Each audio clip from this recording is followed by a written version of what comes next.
Madame Ostrade, je vous donne la parole pour votre question orale relative à la présence visiblement accrue de rats. Merci, Monsieur le Président. Monsieur le Ministre, les inondations que la Belgique a connues pendant l'été ont été une tragédie pour énormément de familles et de ménages.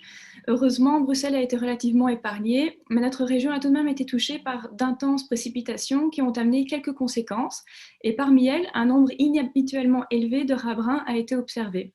En effet, en raison des intempéries, la montée du niveau d'eau a forcé beaucoup de ces animaux à quitter les égouts pour espérer survivre.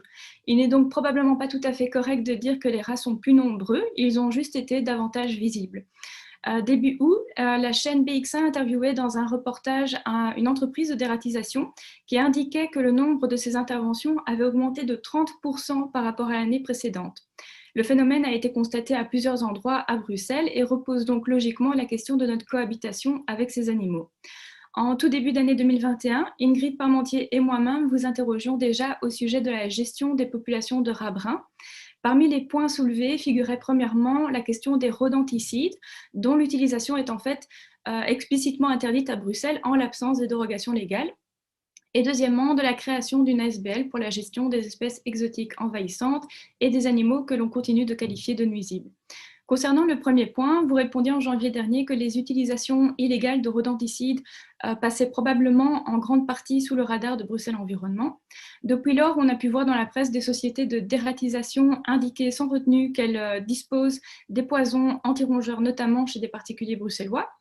Une petite année après notre dernier échange sur le sujet, pourriez-vous donc indiquer si Bruxelles Environnement a pu se saisir de cette problématique afin de réfréner une utilisation illégale mais visiblement répandue de poisons occasionnant de vives souffrances aux animaux?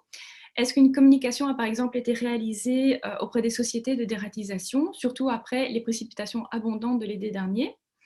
Quel est l'état des discussions et des travaux en vue de la création de l'ASBL qui sera consacrée à ce type de questions?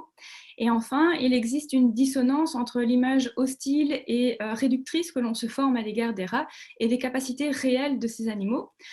Peu de gens savent par exemple qu'il s'agit d'individus sociaux, capables d'empathie, d'entraide et de coopération, de jouer en éprouvant du plaisir et de manifester leur contentement par leur expression faciale.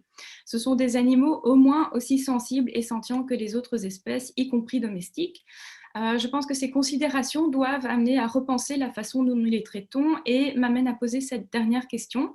Si une régulation des populations de rats s'avère nécessaire, des discussions sont-elles menées notamment avec le fédéral en vue de permettre le recours à des produits stérilisants et non douloureux en remplaçant donc les raticides?